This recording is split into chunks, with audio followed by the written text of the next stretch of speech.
नमस्कार दोस्तों, एक कदम आगे में आप सभी का हार्दिक स्वागत है। दोस्तों, आज मैं किसी भी राजनीतिक दल का या किसी भी नेता का नाम नहीं लूँगा, सिर्फ वर्तमान परिस्थितियों को उजागर करूँगा, जिसको समझने के लिए दिमाग की नहीं, दिल की ज़रूरत है।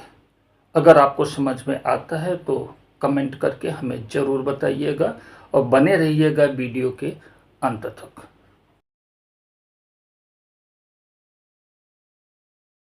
दिल्ली का लाल किला, जहां लोकतंत्र की गाथा गाई जाती थी। सुना है वहां पर भी झूठ और फरेब के गुब्बारे छोड़े जाते हैं और मंत्रमुग्ध जनता तालियां बजाती है।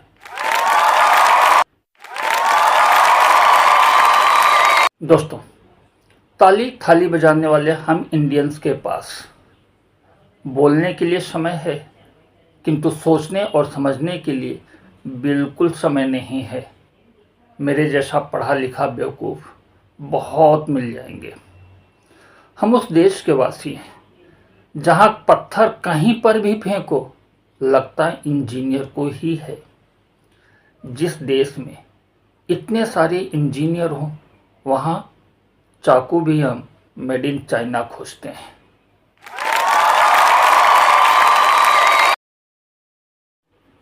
संसद, जिसे लोकतंत्र की सबसे बड़ी पंचायत कहते हैं, वहाँ पर बात मुद्दे की नहीं होती।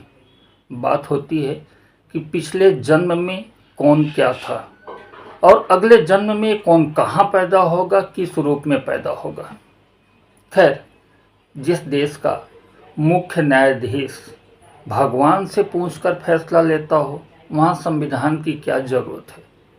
ज़रूरत है तो तरह तरह के बाबाओं की। आजकल गली गली में नेता दिखाई देते हैं। एक दिन एक चाय की दुकान पर मैंने एक व्यक्ति से पूछा कि भैया, देश आज़ाद कब हुआ था। उसने बड़े गर्व से जवाब दिया, 2014 में। बगल में खड़े बुजुर्ग को बात हजम नहीं हुई। उन्होंने विरोध करते हुए बोला, बेवकूफ़, 2014 में नहीं, 1947 में। इस पर चाय वाला तपाक से बोल बैठा, अभी हम आज़ाद हुए ही कहाँ हैं। पहले हम सफ़ेद चमड़ी वालों के गुलाम थे और अब सफ़ेद कुर्ते वालों के। सच कहूँ तो जिन्होंने आज़ादी के लिए कुर्बानी दी उनकी दूरदृष्टि बहुत कमज़ोर थी। उन्होंने अपनी आने वाली नस्ल को पहचाना नहीं, और जिन्होंने आज़ादी को हड़प लिया वो हैं असली दूरदर्शी नेता।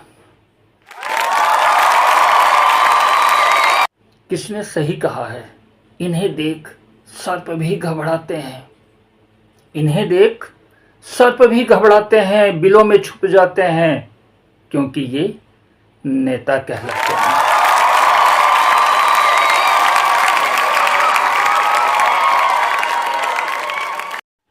वो दौर ही कुछ और था जब शिक्षा मुफ्त थी या फिर बेहद सस्ती, हाथों में कौशल देने का इरादा था। आज शिक्षा महंगी है और 5 किलो का थैला मुफ्त।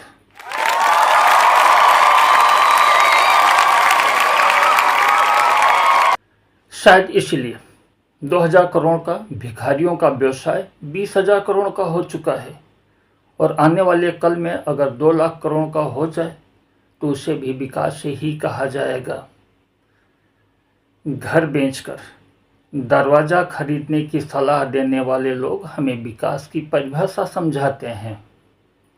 हाँ, ये बात अलग है कि विकास चंद रसूलदारों के यहाँ गिरवी हो चुका है।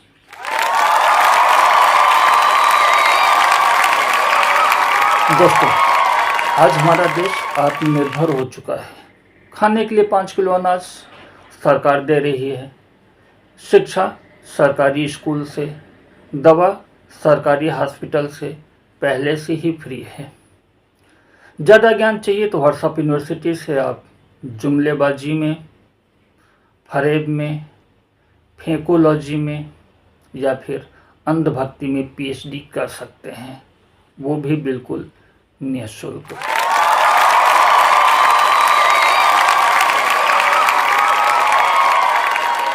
सुना है जेब खर्ची के लिए बेरोजगारी भत्ता भी मिलने वाला है। अगर ऐसा है तो ऐसे में सरकारी नौकरी या प्राइवेट नौकरी या कुछ भी व्यवसाय करने की ज़रूरत क्या है। जो बेरोजगार दिख रहे हैं ना, दरअसल बेरोजगार नहीं है। कब्र खोदने का काम, शिवलिंग ढूंढने का बहुत काम बाकी है। और भविष्य में ताजमहल भी तोड़ना है, लाल किला भी तोड़ना है, ग्रैंड ट्रंक रोड भी तोड़नी है। सच में बेरोजगार तो वो है जो सब कुछ फ्री में मिलने के बाद बायोडेटा लेकर इधर उधर भटक रहा है।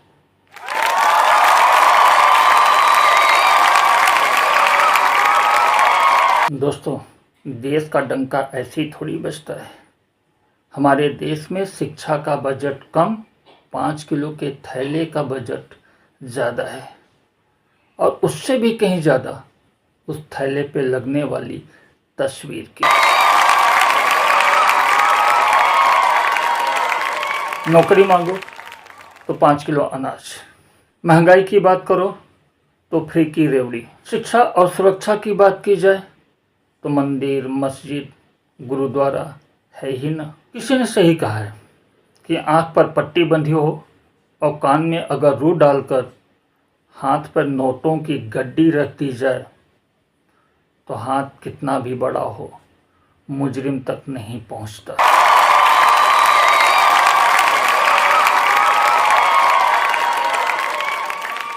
वो एक दौर था जब इंसान की पहचान उसके बाद व्यवहार से की जाती थी। समय बदला, इंसान के कपड़े के रंग से भी उसकी पहचान की जाने लगी। और अब आप कौन सा न्यूज़ चैनल देखते हो, इससे भी आपकी पहचान कर ली जाती है। लोकतंत्र का तीसरा स्तंभ कहा जाने वाला मीडिया राजनीतिक दलों का बी टीम बन चुका है। एक दिन एक सज्जन ने मुझसे कहा कि आप ये चैनल क्यों देखते हो, ये तो निंदक हैं। मैंने कहा भैया, मुझे सिर्फ न्यूज़ सुनना होता है। सामने से उसने जवाब दिया, अगर समोसे के साथ चटनी मिल जाए इसमें बुराई क्या है।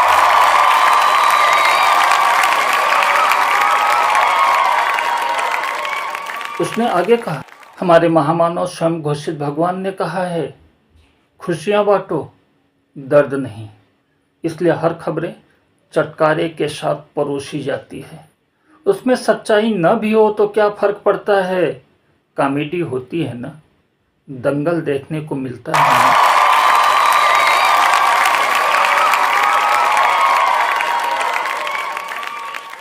आजकल एक नई जमात तैयार हो गई है, लोग इन्हें अंधभक्त कहते हैं। वैसे अंधभक्तों में भक्ति कम, अल्हड़पन ज़्यादा होता है। लेकिन सच कहूँ तो अंधभक्त बनना इतना आसान नहीं होता है। इनके अंदर विशेष क्वालिटीज़ पाई जाती है जो हमारे आप में नहीं होती है। जैसे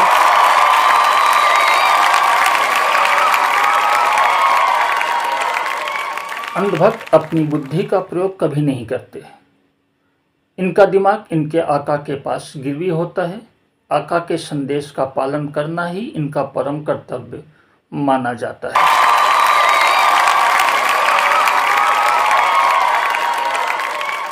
इतना ही नहीं, इनके अंदर एक मानसिक बीमारी है।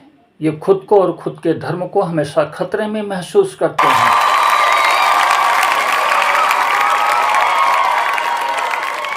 डर, कम आत्मसम्मान और भीड़ में चलना इन्हें ज़्यादा पसंद है।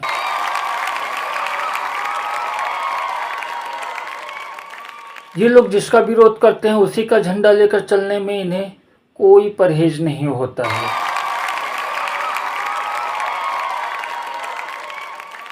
इनकी चादर में कितना भी छेद हो, इन्हें कोई फर्क नहीं पड़ता।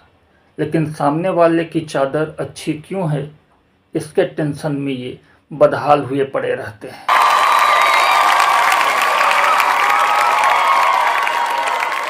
गाय का गोबर, गाय का मूत्र इन्हें बेहद पसंद है, किंतु ये खुद गाय नहीं पालते।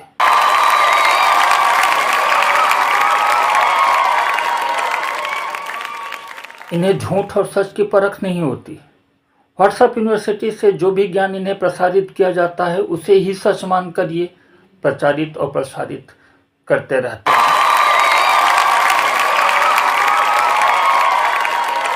सौ बात की एक बात, घर बेचकर दरवाज़ा खरीदना इन्हें बेहद पसंद है। दोस्तों, आपको ये वीडियो कैसा लगा कमेंट करके हमें ज़रूर बताइएगा। वीडियो को लाइक करें, शेयर करें और इस चैनल को सब्सक्राइब करें। इसी निवेदन के साथ जय हिंद, जय भारत।